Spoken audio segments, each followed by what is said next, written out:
ఒక కథలో ఒక సాధువు ఒక కుక్కని, నీ దగ్గర 5 నచ్చని గుణాలు ఉన్నాయి. 1, నువ్వు ఎప్పుడు గోడపైనే ఉచ్చపోస్తావు. 2, భిక్షగాళ్లను చూసి అరుస్తావు. 3, వెళ్తున్న వాహనాల వెంట పరిగెడతావు. 4, రాత్రుళ్ళు నిద్రపోకుండా అరుస్తావు.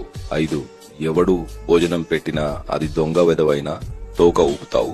ఎందుకలాగా అని అడుగుతాడు.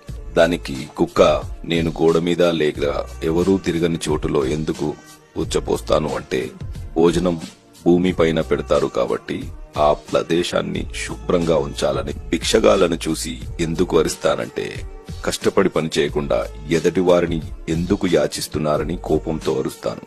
వెళ్తున్న వాహనాల వెనకాల ఎందుకు పరిగెడతానంటే, అతి వేగంగా వెళ్లడం వల్ల ప్రమాదమే కాని ఎలాంటి ఉపయోగం ఉండదని చెప్పడానికి. రాత్రుళ్ళు ఎందుకు అరుస్తానంటే, నిశ్శబ్దంగా నిర్మానుషమైన ఈ చీకటిలో నేను మీకు తోడుగా ఉన్నాను, మీరు